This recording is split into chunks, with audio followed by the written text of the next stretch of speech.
자, 로그인했고요. 네, 그 다음에 고정 메뉴 여기 있습니다. 고정 메뉴. 네이버에 고정 메뉴 5개 있습니다. 메일, 카페, 블로그, 지식알림, 쇼핑, TV 캐스트. 네. 자, 여기서 세 번째 블로그. 이 순서가 임의적인 순서가 아닙니다. 네. 네이버 입장에서는 네, 이용자들이 가장 선호하는 걸 앞쪽에 배치시켜요. 많이 이용하는 부분들을 앞쪽에 배치시켜요. 그래서 메일은 그 1단위로 요즘은 이용률이 많이 떨어졌죠. 메신저가 활성화되어지면서 어쨌든 메일, 카페, 블로그, 지식알림, 쇼핑, TV 캐스트. 네. 그래서 세 번째 블로그를 눌렀습니다. 자, 블로그 홈에 접속이 되어졌고요. 블로그 홈을 보시면 네. 위쪽 단의 메뉴 목록을 보면은 블로그 홈, 그 다음에 영화, 책, 요리, 국내 여행, IT 모든 주제 이렇게 되어 있습니다. 주제가요 이렇게 나눠져 있어요. 네. 블로그의 주제가 나눠져 있습니다. 네. 블로그의 관심 주제가 카테고리가 크게 4가지. 엔터테인먼트 및 예술과 생활 노하우, 쇼핑, 취미, 요가, 여행, 지식, 동향 이렇게 하위 이제 세부 이제 분류 카테고리들입니다. 자, 이 분류 카테고리들을 굳이 설명드리는 이유는 뭐냐면 나중에 여러분들이 블로그 글 쓸 때 하단에 보면 블로그 그 글에 대한 설정 입력 부분이 있어요. 거기에 보면은 지금 현재 글 쓰는 주제가 뭐예요? 라고 이제 묻는 부분이 있거든요. 네. 거기에서 해당 여기 목록 중에서 해당 그 글과 관련되어진 것을 체크 이렇게 하셔가지고 글을 올리시면 해당 여기 영역 내에 노출되어지세요. 그래서 이제 지금 현재 블로그 홈을 저희가 들어가 봤을 때 카테고리별로 이렇게 나눠져 있죠. 그죠? 나눠져 있기 때문에 그 블로그 글 쓰실 때 주제를 설정하시는 게 좋다라는 부분에서 한번 말씀을 드렸고요. 네. 그래서 여기에 보면 이렇게 주제들이 쭉 나눠져 있어요. 주제 나눠져 있는데 내가 관심 가지는 주제를 하나를 이렇게 선택을 이렇게 예를 들어서 뭐 IT 컴퓨터다 이렇게 선택을 꾹 이렇게 하시면 네. 해당 이 주제로 분류되어지는 글들 중에서 네, 주목받는 글이라고 해서 네, 이렇게 관련 인기 있는 글들이 쭉 노출되어집니다. 자, 여기서도 이제 확인을 좀 하셔야 될 부분이 뭐냐면 자, 블로그에 각각 본인들의 블로그에 이 글을 적은 거예요. 적었는데 해당이 노출 순위적인 부분 자체에서 보면은 상위에 여기 자체에서도 지금 상위에 노출되어진 것들이 보면은 네, 빨갛게 옆에 보면 이렇게 네, 표기되어지는 것들 있죠. 네. 자, 주목받는 글 뭐 이렇게 돼 있잖아요. 네. 관심을 많이 받는 글에 관련되어진 네, 인기 있는 글 이렇게 이해를 해야 되겠죠. 인기 있는 글. 자, 인기도에 영향을 미치는 부분은 뭐냐면은 요게 뭐냐면 댓글입니다. 네, 댓글. 요게 뭐냐면 공감입니다. 이렇게 하트 이렇게 공감하기 눌러진 거. 네. 그러면 어떻게 보면은 우선은 요 순서인 것 같은데 요거 같은 경우 요 공감하기 더 눌러져 있습니다. 그죠? 근데 댓글은 좀 적은 것 같고. 요거는 댓글도 많고 공감하기도 많아요. 네. 이 순서는 해당 프로그램에 의해서 자동으로 이렇게 네, 조절되어지기 때문에 꼭 요 숫자 값 가지고 위아래에 정렬되어진 건 아니지만 기준은 요 그 댓글과 공감에 많은 게 위아래 이렇게 정렬되어집니다. 네. 그리고 이제 블로그의 활성화 지수 그 다른 또 정량적인 데이터 가지고 또 해당 블로그 자체가 또 이 순위가 매겨지거든요. 그래서 좀 활성화 지수가 높은 블로그에서 쓴 글이 댓글이나 인기도가 많을 때 위로 올라가요. 네. 자, 이렇게 우선 이해하면 될 것 같고, 그래서 무슨 말이냐, 주목받는 글의 기준 자체는 우선 댓글과 공감이다 라는 말씀은 네, 댓글과 공감을 주로 누가 하느냐, 네, 우선 방문자들을 하겠지만 해당 그 방문자들이 검색에 의해 가지고 이렇게 아예 제가 모르는 상태에서 이렇게 찾아 들어가가지고 이 글이 좋네, 공감이나 아니면 질문사항이나 뭐 그런 것들 댓글 이렇게 남길 수 있겠지만 네. 블로그 같은 경우에도 SNS 서비스를 분류되어집니다. 네, 블로그도 SNS 소셜 네트워크 서비스로 분류되어집니다. 관계성이 있습니다. 관계성. 그 관계 중에 2가지 관계가 있어요. 이웃이라는 관계와 서로 이웃이라는 관계가 있습니다. 해당 블로그의 네, 영향력을 평가하는 척도는요. 영향력은 이 블로그는 영향력이 있다 없다 라는 부분은 해당 이 블로그에 글을 게재했을 때 해당 이 글을 보는 사람, 받아보는 사람 수가 몇 명이냐 네. 라는 건데요. 해당 이웃의 관계는요. 나를 기준으로 해서 내가 추가한 이웃이 있겠고 반대로요. 다른 사람이 나를 이웃으로 추가한 경우가 있겠죠. 위아래 개념 그 경우가 있겠죠. 이 중에서 영향도에 미치는 부분은 위에 건 아니고요. 밑에 게 영향도를 미쳐요.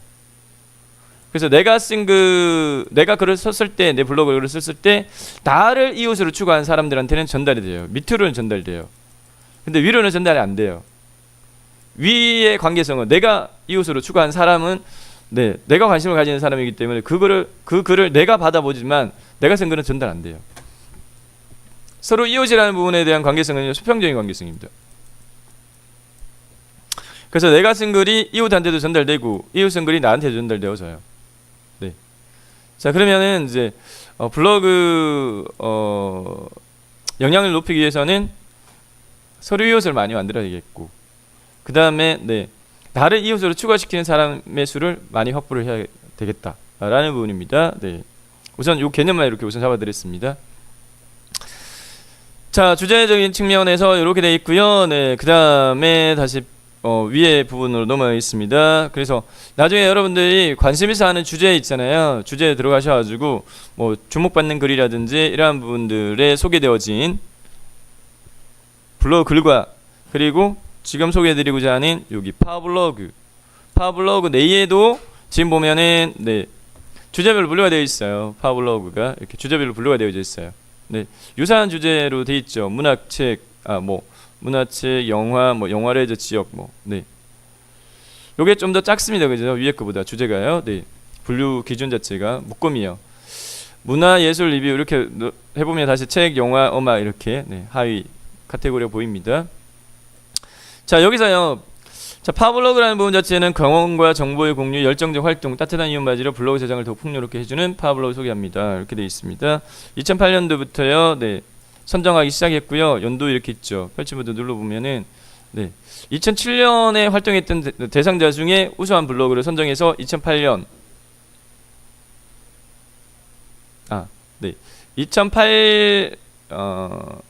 2008년도에 활동했던 사람 중에 우수한 블로그를 선정했었고, 그러니까 2014년도에 활동했던 대상자들을 대상으로 평가해가지고 우수한 블로그를 파워블로그 지정한 건 2015년도 4월달이었어요. 2015년도 4월달. 자, 2015년도에 활동했던 사람들 중에 파워블로그 선정된 거는 추가가 안 돼 있습니다. 네. 원래 2016년도 4월달에 추가해야 되는데 2016년도 4월 6일 날 4월 14일인가요? 어쨌든 2016년 4월달에 네이버가 이제 공지한 게 추가적으로 이제 파워블로그 선정을 안 하겠습니다라고 이렇게 확정적으로 공지를 했습니다. 그래서 2015년 이후적인 부분에 대한 파워블로그는 등록이 안 될 겁니다. 근데 요거는 그대로 유지를 합니다. 그래서 2008년도부터 2014년도까지 한 7년 동안 선정됐던 사람 수가 한 2,400명 정도, 2,400명 정도 되는 것 같아요. 이건 그대로 유지하는 걸로 이렇게 해놨습니다. 자, 어쨌든 여기에 파블로가 지정이 안 됐다고 해서 이 사람들이 블로그를 안 하는 건 아니니까 어떻게 파블로가 지정됐는지 그 사람들을 벤치마킹 해보는 것도 좋을 거예요. 그 사람들이 어떻게 글을 쓰는지라는 부분도 좀 보고, 그 다음에 해당 관심 있는 주제로 이 사람들이 쓰는 글을 내가 받아보고 싶다. 그러면은 일례로 제가 여행 레저에 저는 관심이 캠핑 이렇게 관심이 있어가지고 캠핑에 예를 들어서 봉앤봉 추억 찾기다 들어갔습니다. 들어가면 이 사람의 블로그에 이렇게 접속이 되어졌어요. 해당 이 블로그에서요. 아까 관계성을 미리 설명을 드렸는데 이웃관계적인 부분은 그냥 개방적인 관계 설정입니다. 그래서 이 사람이 쓴 글 자체가 내가 마음에 들고 이 사람이 이후에 오늘 또 이렇게 적어놨네요. 그러니까 거의 보니까 이 사람 같은 경우에 이틀에 한 번 꼬는 글을 적는 형태로 지금 돼 있는 것 같아요. 여기 포스팅 일자거든요. 블로그는 개인의 관심이나 경험이나 지식 같은 것들을 시간적 순서에 따라서 차곡차곡 적어 나가는. 그래서 이 정렬이 시간적 순서 5월 19일자 거, 5월 17일 거, 12일 거, 10일 거 이렇게 되어 있습니다. 그래서 이 사람의 프로필 이거는 이제 레이아웃적인 부분으로 조정할 수가 있습니다. 이 배치적인 부분은요. 그래서 지금 현재 봉앤봉 추억찾기라는 블로그는 초기 페이지 접속 페이지가 프로필로 돼 있어요. 기본값은 여러분들 블로그로 돼 있을 겁니다. 그래서 이거는 나중에 설정을 간단히 바꿀 수 있는데 글수가 많을 때 프롤로그라는 건 서문이라는 의미죠. 서문. 책 같은 게 보면은 이 책은요 어떠어떠한 목적으로 작성했고 어떠어떠한 내용들이 포함되어 있어요. 라고 이제 요약해서 보여주는. 네. 그래서 이 블로그도 어떤 글들이 주로 작성이 되어진다라는 걸 한눈에 이렇게 볼 수 있게끔 프롤로그라고 프롤로그를 대표로 지정하게 되면 이 페이지가 처음 접속했을 때 뜨게끔 이렇게 할 수 있습니다. 근데 이제 이렇게 하려면 글 쓰는 게 좀 많을 때 다른 사람들한테 나는 이만큼 많이 작성이 되어 있다라는 걸 보여줄 수 있는 부분인데 글도 몇 개, 한두 개 적어놓고 프롤로그로 설정하게 되면 오히려 이거 볼 거 없네 이렇게 돼버리거든요. 그렇기 때문에 나중에 하시는 게 좋을 것 같고요. 네. 자, 레이아웃 배치적인 부분은 이렇게 조절할 수 있는데 여기 프로필 영역 내에 보면 이웃 추가라고 이렇게 있습니다. 그래서 이 이웃 추가를 이렇게 꼭 클릭하셔가지고 관계성이 두 가지 관계성이 있어요. 자, 보다시피 이웃과 서류 이웃이 있어요. 이 사람은 아예 서류 이웃을 안 받는다라고 아예 비활성 시켜 놓은 케이스입니다. 네. 그래서 이웃만 나는 받겠다. 이 사람 입장에서 보게 되면은 내 글을 보고 싶은 사람들만 이웃으로 관계 맺어가지고 해라 라는 측면이었고 서류에서 나는 안 할래요 이렇게 설정도 조정할 수 있거든요. 자, 이웃 관계인 경우에 그냥 다음 버튼 누르고 그 다음에 내가 해당 이 사람을 그룹은요 이웃의 수가 많을 때 그룹 단위별로 다시 이렇게 쪼갤 수 있는 부분인데 여기는 그냥 하나만 돼 있을 거예요. 새 그룹. 그냥 확인 버튼 누르면 그냥 이웃 관계 맺어진 거예요. 그러면은 나하고 이웃 관계 맺어진 시점 이후에 이 사람이 쓴 글은 어디에 전달되어져 오느냐? 블로그 홈에 여기 블로그 홈에 여기 이웃 소식 영역에 이쪽에 전달되어져 와요. 여기 전달되어져 오니까 매번 그 사람의 블로그에 들어가지 않더라도 여기 전달되어진 글을 보고 클릭 이렇게 해서 바로 내용을 볼 수 있게끔 이렇게 되어지는 부분입니다. 네. 자, 그래서 블로그 홈에 그 주제별 카테고리 분류되어진 부분 설명드렸고 파워블로그 설명드렸고요. 네. 원래 블로그 하시는 분들은 목표 취지가 파워블로그 되기 위해 가지고 이렇게 하셨는데 우선적으로는 파워블로그는 더 지정하지는 않겠다. 이렇게 변화가 좀 있습니다. 근데 이제 블로그 하시는 분들은 큰 의미는 없다 이렇게 이야기들을 하긴 해요. 어쨌든 그래서 저희 과정 명칭에도 파워블로그를 잡아놨는데 우선 영향력 있는 블로그로 개념을 잡으시면 될 것 같아요. 자, 그 다음에 공식 블로그라고 있는데 이건 새로 만들어진 부분입니다. 공식 블로그는 지금 현재 네이버가 좀 홍보하고 있는 부분인데 많은 공공기관이나 단체 또는 유명인들이 네이버에서 공식 블로그로 이렇게 선정받게끔 이렇게 하고 있는데 엠블럼이라고 해서 방패 모양 비슷하게 이거를 달아줘요. 이 엠블럼이라고 하는 부분은 파워블로그들 같은 경우에 보면은 엠블럼을 주거든요. 이 파워블로그 이게 엠블럼이에요. 파워블로그 엠블럼을 줍니다. 그래서 파워블로그 엠블럼을 해당 본인의 블로그에 여기 프로필 영역에 그 해당 닉네임 앞에 이렇게 달아서 사용할 수 있게끔 메달 형태로 이렇게 여기 엠블럼입니다. 이렇게 사용할 수 있게끔 이렇게 하고 있는 부분이다라고 이해를 하면 될 것 같고요. 자, 그래서 저희하고 당장은 연관성은 좀 없을 것 같습니다. 아직까지는 공식 블로그라는 게 메뉴에 구성되어 있고 그 다음 재능기부 블로그라고 이것도 저희하고 연관성은 별로 없는데 보면은 유명인들이 자신의 재능을 담긴 컨텐츠를 나누고 공감하는 블로그로부터 콩을 기부받아 가지고 그 콩을 이렇게 좋은 환전해 가지고 좋은 쪽에 쓰는 형태 그런 개념으로 보시면 될 것 같고 저희하고 약간 연관성은 없고 마지막에 있는 챌린지 프로그램이라는 부분은 저희가 설정을 할 거예요. 이 챌린지 프로그램 같은 경우에는 블로그 영어를 만들다 이거 말고 목표 달성 위젯 미션 위젯 부분을 저희가 활용할 겁니다. 블로그 활성화하실 때 제일 중요한 부분 자체가 뭐냐면은 이 꾸준하게 글 쓰는 게 이게 중요하거든요. 꾸준하게 글 써 나가는 게. 그래서 블로그 활성화 시키시고 난 다음에 목표치를 내가 최소한 하루에 하나는 글을 적을 거야 라고 이렇게 생각을 하시고요. 본인이 관심 있어 하는 주제의 글들을 우선적으로는 품질적인 부분은 우선은 많이 고려하지 마시고 우선적으로는 꾸준하게 글을 작성해 나가겠다 라고 목표를 두시고 하시는데 그것을 본인 블로그에 이런 형태로 해서 저희가 100일 목표 위젯을 잘 들어 할 겁니다. 그래서 내가 이 100일 목표 유지를 달고 난 다음에 1단계별로 글을 올렸는지 안 올렸는지라는 부분을 동그라미 X 이렇게 표시되어지게끔 해서 요거 100개 동그라미를 다 받게 되면 미션이 클리어 되어져요. 그 경우에는 보다 활동 지수가 훨씬 더 높아지실 거예요. 네. 그래서 일반적으로는요, 뭐 지난 시간에 말씀드렸다시피 한 2개월 정도 내에 그 판가름이 나요. 네. 2개월 정도 내에.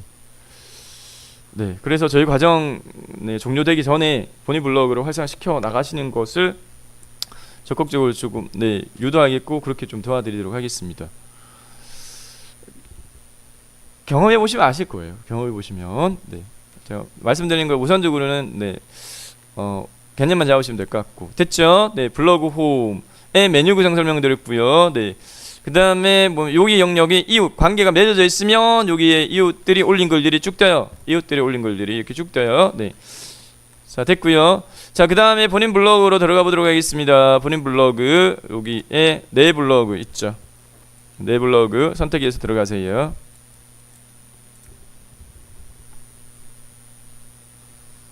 자 말씀드렸던 제가 지금 요거는 지난주차부터 활성화시킨 블로그입니다. 오늘자가 한 11일 정도 될 거예요. 한 11일 정도 될 겁니다. 동그라미 하나 둘 셋 넷 다섯 여섯 일곱 여덟 9개 받았습니다. 9일 동안 이 나만의 실천 100일 위젯을 달고 9일 동안 누락 없이 글을 하나씩 올렸어요. 많이 올린다고 해서 꼭 좋은 건 아니고 하루에 하나 정도씩만 올려줘도 괜찮으세요. 자 그래서 요렇게 저희가 설정하는 거는 한 2시간 정도만 하시면 바로 설정이 되세요. 바로. 자 순차적으로 설명드리고 있습니다. 블로그 홈의 활용법 설명드렸고요. 그 다음에 블로그의 운영 사례적인 부분은 아까 제가 말씀드렸던 파블로그를 예로 삼으셔가지고 보시면 될 것 같고 목표 취지적인 부분에 대한 부연 설명드리겠습니다. 블로그를 운영하고자 하는 목표를 보면 그 공통적인 부분은 뭔가예요. 뭔가를 홍보 목적이 주로 많으실 거예요. 그게 제품이 될 수도 있고 나 자신이 될 수도 있고 어떤 기관이 될 수도 있고 그럴 겁니다. 그죠? 홍보 목적으로 블로그를 많이 하실 거예요. 자 근데 이제 단순 홍보적인 부분 외적인 부분으로 또 블로그에 접근하시는 분들도 계세요. 현실적인 측면에서 내가 투자하는 시간 대비 뭔가 성과를 얻겠다. 그 성과적인 부분이 알림의 효과도 있겠지만 뭐 금전적인 측면에 대한 보상, 금전적인 측면에 대한 보상으로 뭐 수익 창출이죠. 뭐 수익 창출. 구체적인 목적을 이렇게 하고 가시는 분들도 계실 거고요. 이 수익 창출 부분은 궁극적으로는 블로그가 지금은 마케팅 수단으로 홍보 효과로 지금 현재 거의 확고한 자리를 잡고 있기 때문에 뭔가를 대신 홍보를 해주는 거죠. 홍보를 해주면서 그 대가적인 측면에서 수익을 창출하는 측면이죠. 그래서 이제 저희가 블로그의 수익 창출적인 부분은 네이버 자체에서도 보면 광고 서비스를 제공을 합니다. 네이버 애드포스트라든지 네이버 애드포스트나 이런 것들을 본인 블로그를 네이버 애드포스트에 등록 이렇게 하시면 본인 블로그에 글을 쓰잖아요. 그러면 그 쓴 글과 연관되어진 밑에 광고 문구가 떠요. 그 광고 문구를 클릭할 때마다 수익이 발생합니다. 그래서 네이버하고요 블로그하고 배분 이렇게 하게끔 그렇게 되어 있습니다. 나중에 상세하게 설명드릴게요. 그 다음에 이제 운영 사례적인 측면에서는 요즘은 보면 이 체험단 활동이 많이 활성화되어 있어요. 체험단 활동, 블로그 체험단이라고 해가지고 여기 내에 보면은 이제 뭐 체험력, 뭐 맛집 체험이라든지 제품 내에 뭐 맛집 탐방이라든지 아니면 제품 이제 사용하고 제품을 내가 받아가지고 그걸 사용하고 제품 후기 올린다든지 그 다음에 탐방형 기자단 서비스라고 그래가지고 내가 어떤 그 음식적인 부분에 대한 걸 제공받는다든지 제품을 제공받는 게 아니라 내가 거기 가서 취재 형태로 해가지고 사진 찍고 방문 탐방기를 그냥 올리면 거기에 대한 대가적인 측면에서 이제 금전적인 부분에 대한 보상을 받을 수 있으세요. 블로그는 뚜렷한 목적을 좀 갖고 시작하시면은 다양한 활용 그 방법들이 있어요. 다양한 활용 방법들이 있습니다. 그래서 뭐 마케팅 쪽 파트에서는 네, 그 무슨 뭐 마케팅 아카데미 뭐 이렇게 해가지고 그쪽에서 홍보 이렇게 하는 게 워낙 많이 이렇게 그 블로그 쪽에도 올라가 있고 이렇다 보니까 그 관련되어진 강의하다 보면 질문들을 하시거든요. 네, 그게 진짜 효과가 있느냐? 근데 비용이 너무 비싸던데 네, 수강료가 뭐 한 300 정도 내라고 하는데 근데 그만큼 거기에 대한 보상을 받는다라고 하는데 이게 믿을 수 있느냐? 뭐 이런 이제 이야기를 하시는 경우들이 있으세요. 제가 진행하는 과정에도 그 한 분이 긴가민가 하다가 신청하시긴 하셨어요. 네. 근데 이제 제가 볼 때는 어쨌든 블로그는 모르겠습니다. 그분은 뚜렷한 목적이 있기 때문에 내가 그만큼 투자해서 내가 아예 뭐 뭔가를 이렇게 남기겠다. 이런 측면으로 접근을 이제 하신 케이스인데 네. 좋다 나쁘다라고 제가 말씀드리지는 않고요. 본인 의지시니까. 네. 그만큼 노력을 하시면은 거기에서도 이렇게 연결시켜 주더라고요. 이런 부분들을 연결 이렇게 시켜 주면서 이런 부분들을 수익 창출할 수 있게끔 하는데 단기는 안 될 거예요. 네. 해당 본인 블로그가 활성화돼야 돼요. 노출도가 높아져야지 해당 거기에 올렸을 때 홍보 효과가 생기는 거죠. 상위 쪽에 노출돼야지. 네. 홍보 효과가 생기니까 제가 볼 때 한 2개월 정도는 바짝 하셔야 될 거예요. 네. 바짝 하시고 주제 자체도 좀 명확하게 좀 잡으셔야 될 것 같고. 네. 어쨌든 저희 과정도 그런 내용들은 다 다릅니다. 네, 그렇기 때문에 우선적으로는 저희 과정 내에서 충분하게 커버할 수 있게끔 제가 다뤄드릴 테니까요. 네, 다양한 사례도 말씀드리고 그렇게 하도록 할 겁니다.